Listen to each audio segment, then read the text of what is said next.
Okay, we are recording. It has been a bit.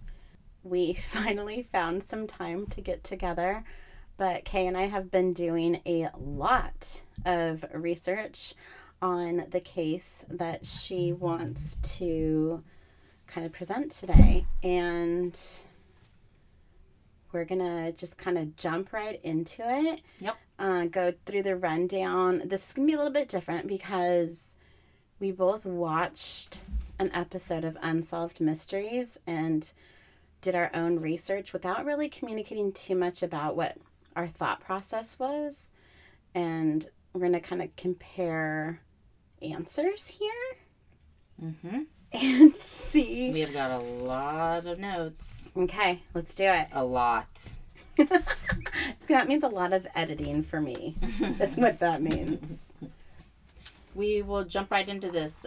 We are covering the Tiffany Valiante case, the suspicious death case that was featured on the newest season of Unsolved Mysteries on Netflix, Volume 3, Episode 1, Mystery at Mile Marker 45.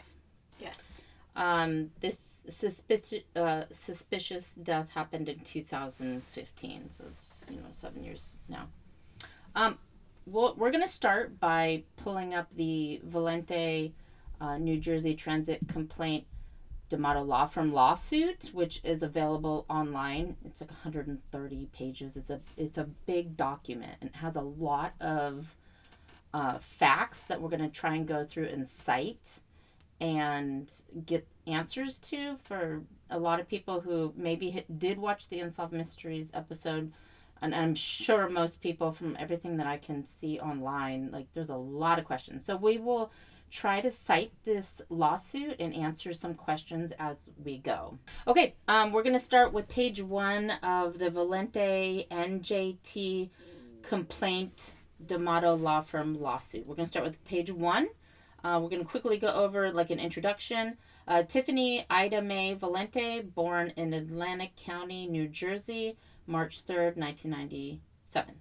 The parents of Tiffany are plaintiffs Stephen F. Valiante and Diane F. Valiante, who reside in Atlantic County, New Jersey. On July 12, 2015, Tiffany, who had been a resident of Atlantic County her entire life, was tragically killed. She graduated from Oak Crest High School. She had recently just graduated only a few weeks. It says here, graduated in June of 2015, and the death was July 12th, 2015. So, a matter of weeks after she graduated high school. Tiffany, prior to her death, had received 5 athletic scholarships to institutions of higher learning to play college volleyball. She was a big girl. She was like 6'2". And 185 pounds. I mean, she was strong. She's big. Yeah, super athletic. And there's a reason why we're pointing this out. Absolutely. And she was, it was very noticeable. She was, there's not a lot of 6'2", men, but for a 6'2" woman, I mean, that's saying something. Mm-hmm. And she's strong. She's big. Well, and she, got that scholarship to play on the volleyball team, and the position or whatever league she was in is not something that was common for freshmen to jump right into. So she excelled. Yeah. She had a goal to obtain a degree in criminal justice. She had a dream to become a police officer. She shared the dream of playing volleyball in the Olympics. Prior to her death, Tiffany had told her parents and sisters that if college did not turn out to be the best place for her, then she wanted to join the United States Air Force. And apparently she said the Air Force because it has a volleyball team. Yeah, I had heard that too. Mm-hmm. That's the reason she chose Air Force. Mm-hmm. On July 12th, 2015, Tiffany mysteriously died. So, in a synopsis, what happened was she was at her cousin's graduation party. Now, they went to 2 different high schools. Right. Tiffany went to Oak Crest, which was a public school. Her cousin went to, from my understanding, Holy Spirit. So I would assume that's a private school. Mm-hmm. So they may have had 2 different sets of friends. But it was a big party. Yeah, well, it was a big party that night. And they lived within, like, walking distance of the cousin. Literally, I looked it up on Google Maps. They lived across the street. Mm-hmm. Like, their driveways, like... They shared a driveway. They lived across the street from each other, but their driveways were literally, like, across from each other. Right. So, yeah, they lived right there. You can look it up. On this lawsuit, it lists addresses. You can look on Google Maps, their address, and see, get an idea of, okay, where this party was, where their house was, where she walked. That's what I did. The approximate time. So what happened is she left. She was at this party. She left the party at her cousin's. She went across the street back to her house because her friend had called and said that she was really upset about a debit card or some kind of credit card that she had lost. And she called the mom. She called Tiffany's mom. Said, meet me at your house. I want to talk to Tiffany. She showed up. She was really upset about this. There was some kind of disagreements of if she used it, if she didn't use it. Okay, and then the friend left. Okay, I'm going to stop right there. Okay. Because some information that I found out about that was, yes, the friend called the mom and said, hey, I need to talk to you. It's important. She was upset. And it was enough where the mom was taking it seriously enough to actually, like you said, leave a party to go meet this friend at her house, take Tiffany and the dad with her away from the party to go and meet this friend. And according to what I saw, the mom didn't know that the friend that was accusing Tiffany of taking the credit card didn't know her mom was going to be there as well. So her friend had her mom with her. So it was the two of them that talked with Tiffany and her mom about this. And Tiffany denied it. She said, I didn't steal it. I didn't do this. She full on denied it. So the friend and the mom left. Is that what you know? Mm-hmm. Mm-hmm. Okay. Exactly. Tiffany denies stealing it, right? Yes. The friend leaves. The mom questions Tiffany more about it. The dad goes inside. And Tiffany finally admits, yes, I did steal it. I did. Oh.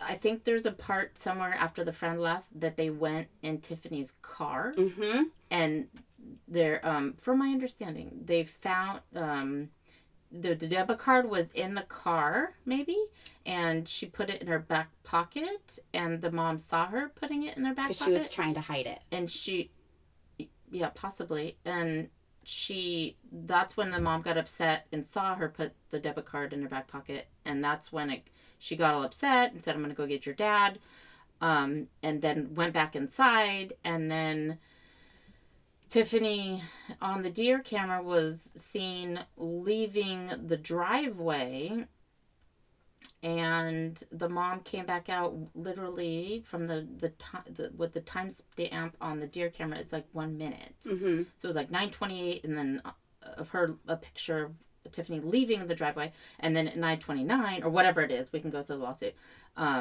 There's a picture of Tiffany's dad, Steven, and Tiffany's mom, Diane, and Tiffany's dog, Tucker, in the driveway looking out to see where it looks like they're looking where Tiffany is, but she's gone. So why do you think Tiffany took off? What's your right there, just not even without anything else going on like in the future, but why do you think she left right then? Okay, so there was a discrepancy that I noticed when her mom was describing her walk. If you look at the picture, to me, it looks like she's kind of in a hurry. Like there's a big stride. There's a big stride. Her arms are kind of, like, when you're walking fast, your arms kind of go out in the back. I mean, if you're like kind of just moseying along, your arms aren't kind of flailing. But she wanted to get out of there. She looked like she was intentionally leaving to either meet up with somebody, or The thing is, I wonder if there was other texts on her phone that got deleted. From the friend? From somebody that got deleted. That was she planning on meeting or when all this thing started happening, did she text somebody and say, like, can you come over? Like my parents are pissed. Yeah, or yeah, was there any other texts on there that could have been deleted? Well, so what if like I'm playing this out as I'm, a 18-year-old in high school, I just got caught pretty much in a lie, first of all, saying that I didn't take the card. I absolutely took the card. I tried to hide it from my mom. My mom caught me sticking the card in my pocket. And then there's the whole thing about the money. So Tiffany's family, or Tiffany, is saying, it's only $86 worth of merchandise. That's like the amount of receipts that they found. But the friend is saying it's closer to $300 worth of merchandise, food and clothing that was purchased on that card. From my understanding, Tiffany was oftentimes the designated driver. And this best friend of hers was intoxicated, is the word that is written in here. Okay. I just have to find it. And they were out, and Tiffany bought her friend some food, and probably herself. I would assume if her friend was like, thanks for driving, here's my debit card, buy some food. And I don't know, were they out shopping, and did her friend say, hey, thanks for driving, or buy yourself this too? And I want to buy this, you can buy yourself that too. Did they both buy clothes at that time? But how many times have you gone shopping with a friend wasted? Going clothes shopping and bought $300 worth of clothes? Not clothes shopping, but definitely swung by Del Taco and there again, are you buying $300 worth of Del Taco? And they found the receipt. They found $86. $86. But do you, as an 18-year-old, are you keeping all of those receipts, or do you toss them in, the trash can as you walk out? I wonder if there was money taken off the debit card. Can you do cash? Cash back. Uh-huh. I wonder if that was the case. Maybe. But I also she needed cash for whatever. So the reason why I think the parents were maybe stressing that it was $86 versus the $300 that the other family were saying is because in New Jersey it is considered a 4th-degree crime if the value of the property involved is between $200 and $500. So if she's getting a 4th-degree charge against her, that's going to blow her scholarship. That is jail time. So, that's a big fear, I think, right at the beginning. So she's like, shit, my parents caught me in a lie. They caught me stealing. Tiffany had been in trouble stealing before from her parents. Okay. I wish I had noted this lawsuit. From the lawsuit, yes, she did take money out of her parents' account. But according to this lawsuit, they told her she could. So I don't know if... Wait, how does that make sense? That's not stealing then. It's not. So why was that even brought up in the lawsuit? Why would that even be a mention? Well, was it? That's what I'm saying. That's why I wanted to cite this lawsuit, because it's 130 pages or something. I gotta find it somewhere. But I feel like in this lawsuit it said that they didn't use the word consensual, but it was something like that. She had taken money out of their account, but it was they told her she could. She even had her own credit card. So that's why the mom was like, why are you even taking somebody else? You have your own credit card. Mm-hmm. Okay, I finally found the page that they talk about this. On page 40 of the Valiante NJT Complaint D'Amato Law Firm lawsuit. Page 40, it's titled Circumstances of the Confrontation with Mother and Friend. So I will just read it. So approximately 2 hours prior to Tiffany's death on July 12, 2015, one of Tiffany's best friends, I won't say the name, came to Tiffany's home. This said name, this best friend, brought her mother with her. This friend and her mother questioned Tiffany in front of Tiffany's mother, Diane, as to Tiffany's alleged unauthorized use of the debit card the previous day. Tiffany became very excited over this issue.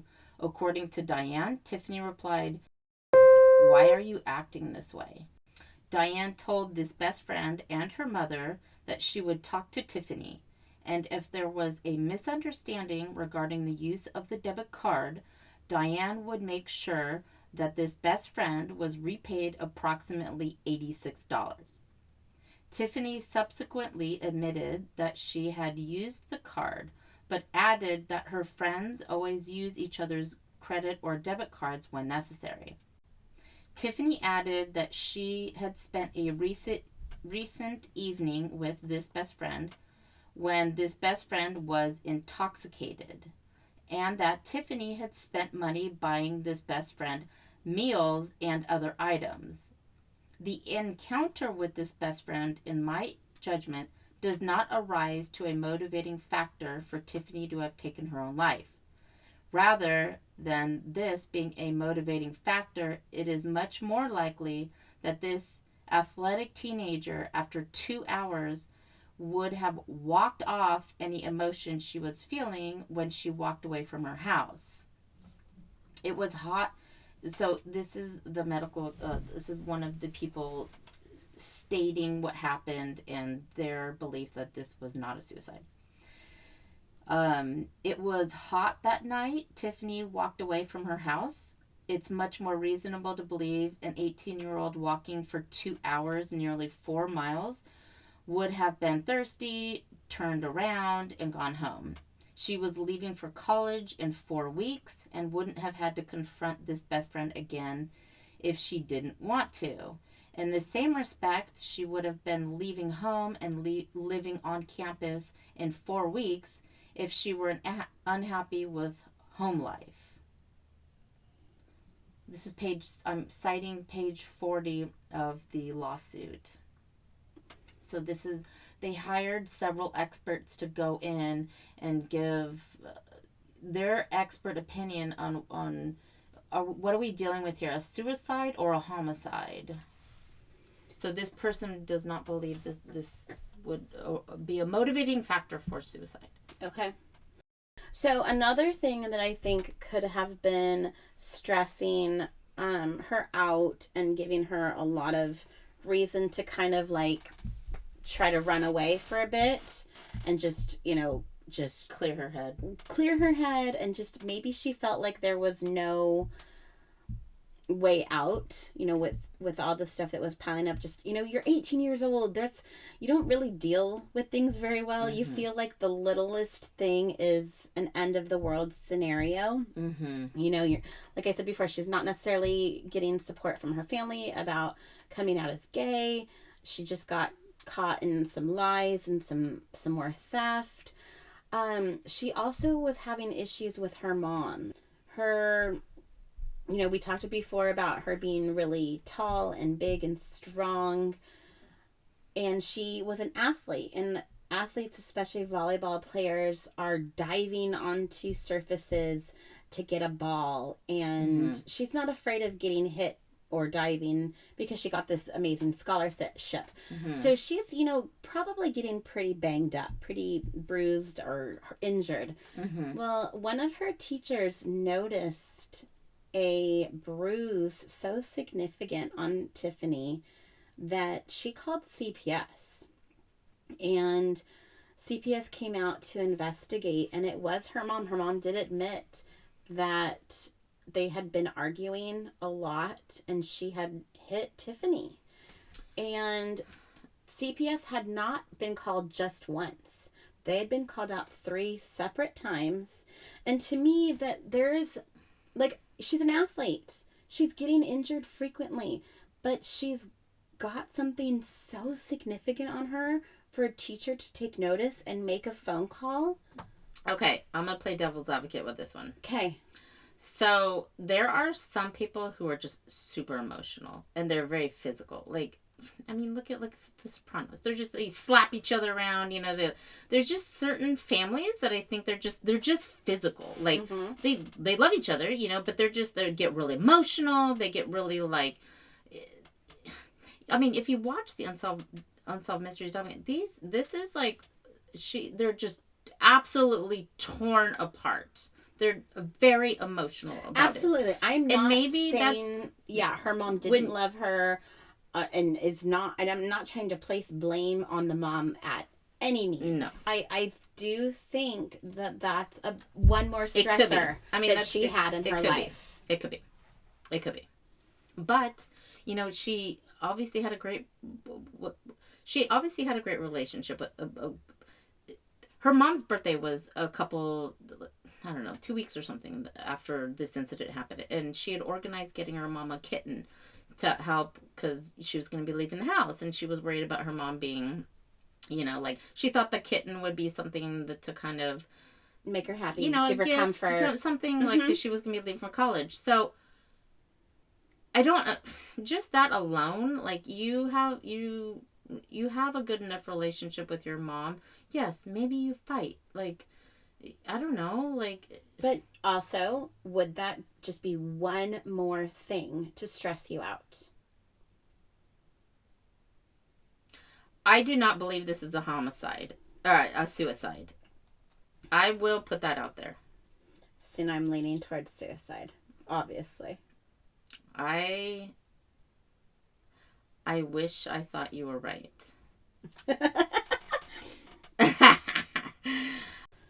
So I'm still back at, this is an 18-year-old that got busted and is freaking out about getting busted and possibly losing a scholarship.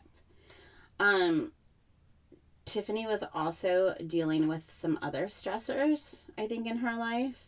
She had recently come out as gay to her friends and family. According to the Unsolved Mysteries episode, they said the family was, you know, totally accepting of this. I did a little more digging, and I think there were mixed emotions about that. I heard from multiple, you know, research that the mom said, oh, it's just a phase you're going through. Mm-hmm. So didn't necessarily accept it, but didn't necessarily, you know, ridicule her because of it. Mm-hmm. I think it was like, oh, you're being silly. This is just a phase. Mm-hmm. Where maybe it wasn't just a phase. So when you're not being taken seriously by your, you know, your family, I think that can be kind of stressful and kind of hurtful. She had recently broken up with her girlfriend and had just started seeing someone else. Do you want to say anything about any of that? Do you want to? So my understanding is this area from where they're from. They're from it's called Mays Landing, and it's kind of in between Philadelphia and Atlantic City. And from my understanding, it's a very conservative area. Mm-hmm. So I think if you are older, that maybe this is something that older people, you know, I just think younger people are so much more, it's just not a big deal. Like, you know, I don't know. It could be, but I do know that this is a very conservative area, so maybe there were parental figures that weren't happy about it. Mm-hmm. Possibly. Mm-hmm. Possibly. So I just think that's another stressor that she was, you know, possibly But again, she was leaving. She was leaving in 4 weeks to go to college. Well, was in she? New York. Was she worried that her scholarship was going to get pulled? Possibly. If this, you know, $300 thing went through. Mm-hmm. Mm-hmm. All right, what's the next thing? Okay, so she left the house and she was struck by the train on page 2, going back to the lawsuit on page 2. What we do know is the New Jersey, on July 12th, 2015, Tiffany's body came in contact with a New Jersey transit train in Galloway Township, Atlantic County, New Jersey. The New Jersey transit train number 4693, which came in contact with Tiffany's body. This is important. This is a very important key I'm going to make right here. Okay. This train that was coming through was an unscheduled rescue train designated to pick up passengers from another train that had broken down. Mm-hmm. This was an unscheduled time going through. Mm-hmm. If you're going to support the suicide case, that, okay, maybe she knew that there was a train coming through, so she would go through and she knew, I mean, the train tracks weren't that far from her house. So it's a small town, and there's a train that goes through there regularly. It's because the town's in between Philadelphia and Atlantic City, so they have a lot of, I would imagine a lot of commuter trains between those two cities. It was an unscheduled train. That wasn't a normally scheduled time that train goes. So if she knew, the train comes at so and so time, I'll just go over there and end it there. But it was unscheduled. She wouldn't have known the train was coming there at that time. But maybe she didn't know exactly that train that time, but she probably figured there was going to be one coming, sooner or later. I wondered that. I wonder what was the next scheduled train? Or, was it the next morning? I mean, we're talking about 11 o'clock. It says right here, the approximate time that the southbound New Jersey transit train number 4693 came in contact with Tiffany Valiante at 11:07 p.m. So she, on the Deer camera, I believe it was time stamped at 9:28. So we're talking 9:28 to 11:07. She was struck by this train. So that's not a lot of time. That's not even 2 hours. It's like barely an hour and a half. The location of this event was on a single track territory at mile post 45 south of the Egg Harbor City Station. Egg Harbor City Station is like, I Google mapped it, and it looked like where like people going back and forth to Philadelphia and Atlantic City would get off. Like if people lived in Mays Landing, that's where they would, get off. At that time of this event, Tiffany was 18 years old. The train was traveling southbound on a single track at approximately 80 miles per hour. And I think, from my understanding, it had three passenger cars. And I'm gonna cite that because I'm gonna revisit why I think that's important. Operating the engine of the train was a New Jersey Transit employee who was a student engineer. I'm gonna go back to this. This student engineer, from my understanding, was young. I didn't know that, and I could be wrong. I'd have to look it up, but keep that in mind, because when we're gonna revisit the number of cars that the train had, it said 3, and it says a student engineer, but how would you know how old the engineer was unless you were there? I'm going to keep going back to it. Where do you see age? When we go over Exhibit N, which is page 115. Okay. But I just make a mental note of that. On July 13th, 2015, so less than 24 hours after Tiffany's death, Press of Atlantic City. So Press of Atlantic City is a newspaper. They must be kind of like the big newspaper in that area.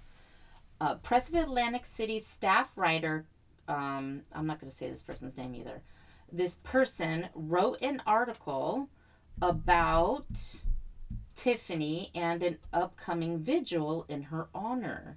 See Exhibit A, which is attached in this in this document. So this staff writer, less than 24 hours later, less than 24 hours, and we can go over what it says too, writes this article saying that there's a vigil in honor of Tiffany. Okay. And we can read that too together. That's odd, don't you think? What? About the vigil? That somebody contacted the newspaper less than 24 hours and said that there's going to be a vigil and it's suicide, or I don't know if we'll read it, but I think that's kind of common because newspapers always say there'll be a vigil at this location at this time. I think that's common. Okay, we'll read it. In said article, the author of this article states that the following as said by New Jersey Transit spokeswoman. So now they're going back to what the New Jersey after she was hit, this New Jersey Transit spokesperson says, Tiffany Valiante, 18 of Mays Landing, was standing on the train tracks near Tilton Road in Galloway Township, but did not move when the train's engineers sounded the horn and applied emergency brakes. Okay. So there's been a lot of discrepancy of what the student engineer has said. And you can watch the Unsolved Mysteries episode. They kind of go into this, like what he said originally, what he said later on, then what he said under oath. And his story changed a few times. His story changed a lot for whatever reason. Mm-hmm. In this document, the expert that they hired, Louise Hausman, said that her she called it self-serving, which I think what she means by that, his comments of what happened were self-serving, and I think that means like he was scared shitless that he was going to be held liable for killing this person, right? And so he may have changed his story to be like, this wasn't my fault. I didn't like. Absolutely. She dove into the drain. She jumped out of the woods. Absolutely, and which I fully believe. This poor guy. I mean, you're driving a train, like. Okay, I'm not going to tell you how old he is. No, but he wasn't alone. There was the other engineer who did admit to saying his back was turned. Mm-hmm. He wasn't there, but like, even if the student engineer, because the train was going 80 miles an hour, that is fast. That's way fast, and we're talking about a pretty desolate area in the woods. You can't see anything. Yeah, it's 11 o'clock at night. 11:07, and also that night there was no moon. Like it was almost it was the last of the crescent like moon, and they talk about that too. So there was no light. You couldn't see anything. And it's both sides of the train tracks are completely lined with heavily wooded trees. Right. So it's not like they were near anything that could see this. And it's at 11 o'clock at night on a Sunday. You're probably like, this is the last thing you're probably thinking about. As a student engineer, he was only on the job for not that long, from my understanding. Maybe, I think it said a year and a half, something like that. And his boss, there was some discrepancy or inconsistencies on his statement as well. He said he originally was there, but then later on under oath, his story changed and said he was talking to another guy, figuring out how they were going to go rescue the other train. So there was a lot of inconsistencies. Mm-hmm. My question is, from my understanding, and I actually contacted the New Jersey, remember I told you the other day? I contacted the New Jersey Attorney General's office. Mm-hmm. This is the new attorney, Matt Placken is his name. And I gotta say, I immediately really liked this guy. And I think New Jersey apparently has had a lot of issues. Like, I guess The Sopranos. The Sopranos are from New Jersey, I guess. Okay. So they've had a lot of crime in New Jersey. Mm-hmm. And it's kind of known for that, for sure. Yeah, I guess I didn't realize that when this all started. And this new governor, or this new attorney general, Matt Placken, sharp guy, young, full of energy. He's a young parent. He got nominated for the position by the Governor Murphy, the New Jersey governor, only like 11 months ago. Mm-hmm. And this is one of the things I really liked about him. One of the first laws, I watched his acceptance speech, and I'm like, this guy's sharp. This guy's not an idiot. He's a Stanford law school grad, really sharp, young, and like, there's those people that when they're a little bit older, they got one foot in retirement and they got one foot in their job. They're pulling a paycheck. They're just like, I just want to retire. This guy is the complete opposite. This guy is on fire. Okay. Like, he is passing laws. You can follow him on Twitter. He reaches out to the public. He has all kinds of press conferences. You can follow him on LinkedIn. You can follow him on he has all the social media posts. He has an Instagram. Like, he's young. He's really reaching out to the public, and I think he's very receptive. And he's only been there for 11 months. So I think this case, I'm very hopeful that he will be the guy to be like, okay, I can't fix my predecessor or what was before me, but I am the new guy in charge here, and I think he might be very receptive to looking in this. He's a young guy. Mm-hmm. Yeah, he's a young father as well. So I emailed his office, and I cited an article that I found dated July 10th, 2015, the Philadelphia Voice newspaper or something like that. Okay. We can post the article on Instagram too. It says in this article that the New Jersey Transit trains already are equipped with exterior cameras. Mm-hmm. This is 2 days before she was struck by a train. Mm-hmm. 2 days. This is a public article that is stating New Jersey Transit trains already have exterior cameras. Because I guess on July 10th, there was some controversy about putting in interior cameras into the cab, where you can see the people, and I guess people were upset about that. And this article was citing, well, there's already exterior cameras. Mm-hmm. It was that kind of debate. Well, and the trains also have black boxes as well. So that, yes, and that they talk about that on Unsolved Mysteries. So my question was, if New Jersey Transit trains had exterior cameras already equipped on it, why are we spending so much time going back and forth on what the student engineer said, or what he didn't say, or the conductor said? Why are we going back and forth? Why don't we just look at the camera? Just look at the damn camera. Mm-hmm. Look at the footage. Mm-hmm. Was she lying there? Mm-hmm. Was she already dead? Was she jumping? Did she move? Mm-hmm. Did she jump out of the woods? Mm-hmm. Did she stand up? Mm-hmm. What was she doing? Just look at the footage. And what did he say? I haven't received a response. Oh.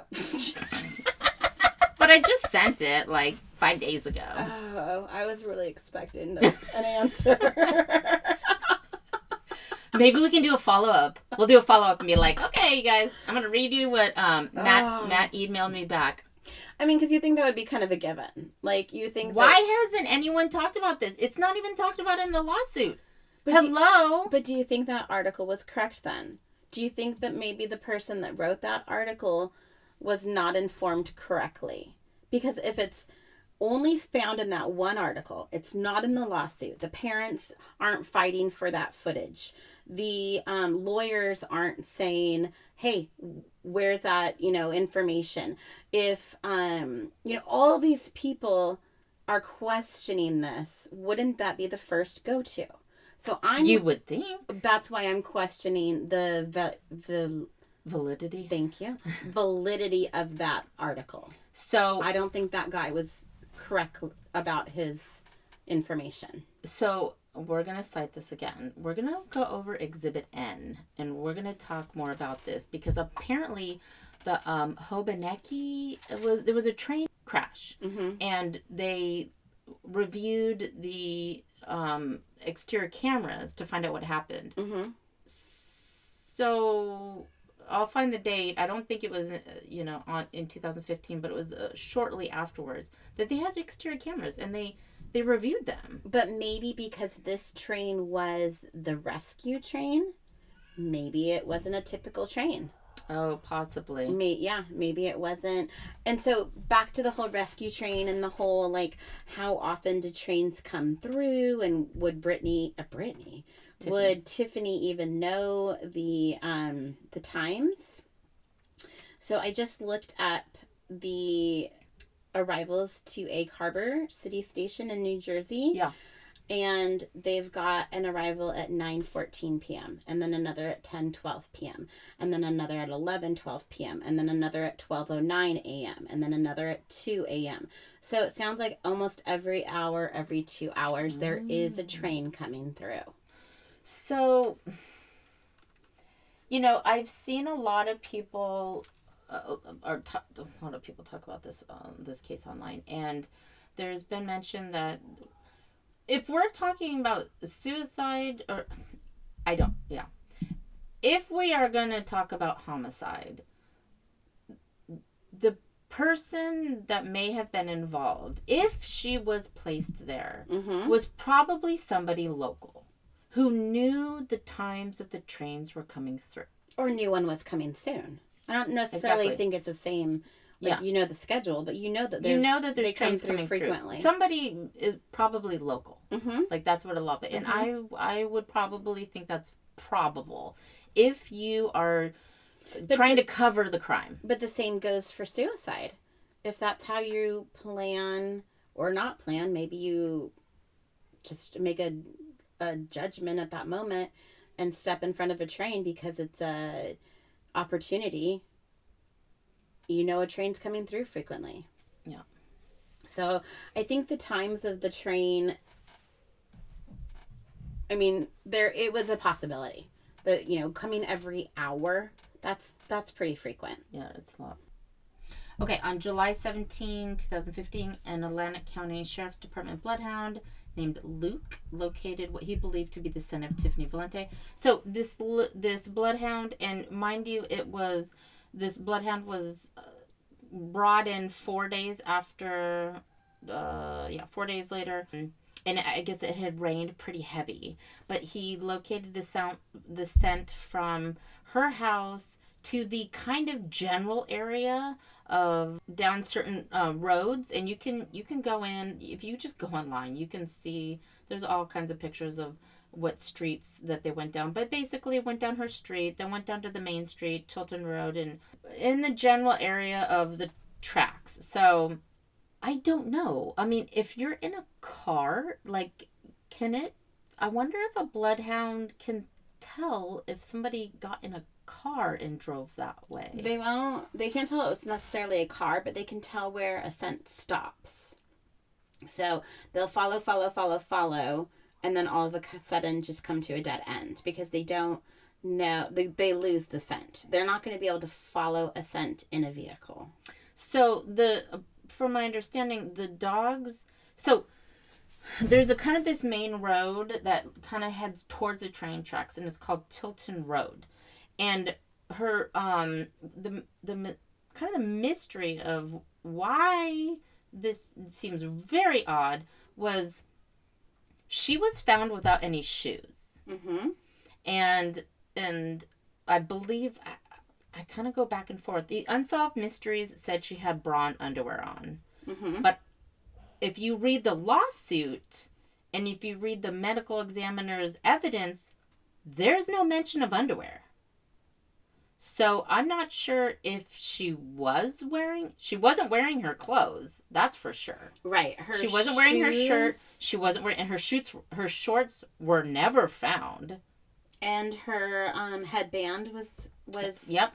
Her headband and her shoes were found a few weeks later by her mom, like 2 miles away on Tilton Road, just off the side of the road. But her shoes and her headband, and according to this lawsuit that Unsolved Mysteries didn't mention, there was a knife found where her shoes and headband were found off the side of the road. It was, and a broken blade. It was a knife with a broken blade. Well, and there was also a axe found, and there was also, the day after the accident happened, the Tiffany's family went out there and they found parts of Tiffany's hair and parts of her jaw, and they obviously did not rope it off like a good crime scene investigation should have, and did a good cleanup. For any family member to go out there and find pieces of their loved one's body parts just strewn around and left, that's terrible. So you could say that yes, they obviously did not do a good job investigating the surrounding area. I'll also argue the side that I've walked train tracks a lot, and there is always shit you find on train tracks. It's, a known kind of thing. Hitchhikers or whatever kind of follow the train tracks. I don't remember what it's called, but like those people that like used to just like run and hop on a train and go from one area to the other, and maybe they drop something along the way, or maybe they dispose of something along the way. So that a knife and a blade and an axe are found necessarily in that area, to me, doesn't mean that was used on Tiffany. No, the knife was found 2 miles away, near the area where her shoes and headband were, according to this lawsuit. So on page 78 of this lawsuit, the property or evidence report by the New Jersey Transit Police. So the mom found some items, like I said, on Tilton Road. It was her shoes, it was her headband, and they were really close together. This was recovered on 8/8/2015. AC rail line, middle marker 45, west of tracks, off of 6 feet, found by Diane Valiante. So there was one folding knife with a white handle and broken blade. I think it's in an area called Camden. It lists the place where all this evidence is located. It's the New Jersey Transit evidence locker in Camden, I think it is. I'll have to go back and look at it. So I thought that was interesting. Also, I could be wrong, but when you watch Unsolved Mysteries, there's also pictures that they show of some, it looks like like 2 round white things and like a long rectangular thing like in the ground, and I kept pausing that and I'm like, what is that? And then I saw somewhere else on, I don't know if it's social media, that same picture that they had on Unsolved Mysteries, but there were pot plants in these containers. So I don't know if there was pot plants found where she was, where her shoes and headband and knife was found. I don't know. The FBI just needs to get involved in this. Somebody needs to get involved in this. Somebody that has a lot of expertise in profiling and can kind of put all the pieces together. But again, what if like that was just someone's little private growing area? And it could be. Exactly. I think that it is more probable that this is a case of homicide. And I obviously think that this was some stressed out, troubled girl that made a rash decision and unfortunately took her own life. So we'll keep putting our opinions out there and trying to digging for the truth, convince the other of what we think, and you guys can let us know your opinions and tell us who you think is right. Before we end, so there's a petition going around that I'm not sure, I don't know how long it's been out, but they're trying to get 10,000 signatures, and last I looked it was like 9,200 something signatures, and they're trying to get 10,000 signatures to help reopen this case and take it to the New Jersey Attorney General's office, Matt Plotkin's office, to have this case reopened. And we'll post that on Instagram. You guys can click on the link and sign it if you choose to. Even though I do believe this was a suicide, doesn't mean I'm right necessarily. I think there is enough research there that it could be probable that, something terrible, someone did something terrible to Tiffany. Yeah, so it's on change.org, and if you go to change.org, if you just type in Tiffany Valiante, you can find it that way. It's all over social media. I see it everywhere. But we will post the petition. I would be greatly appreciative if as you was could, their family. Yeah, if you could sign and or share the petition, it would be appreciated. I've been getting everybody to sign it. I mean, I got everybody I work with. There's a lot of people that I work with that are really into true crime, I noticed. And they were totally, once I was like, yeah, this 18-year-old was found on the tracks, half naked, right after she graduated high school. They're like, what? Oh yeah, we never mentioned that they did a toxicology report and that she came back as clean. There was no drugs or alcohol. No drugs or alcohol. She's completely clean. I think there should be weight to that. But when an 18-year-old girl who had a bright future shows up on a track in the middle of the night half naked, that gets everybody attention. They're like, what? Give me the petition. Just text it to me. And they haven't even watched the Unsolved Mysteries. And they're like, half naked? What? I think Unsolved Mysteries definitely sways it to one side.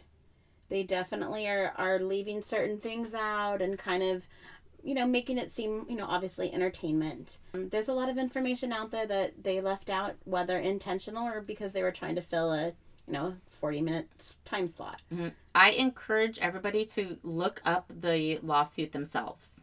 Just look it up yourself. You guys read it. If we do a follow-up episode, I want to thoroughly go over Exhibit N, which is super creepy. Okay, so you guys have homework. You need to go watch the Unsolved Mysteries, and you need to go read the case files and make your decision, and then we're going to do a part 2 of this episode, and we're going to compare answers. So, go be a keyboard detective. And that's right. Until next week, don't forget to be a fountain. Not a drain. Oh my gosh, you remembered. Well, because I haven't been drinking. Bye. Bye.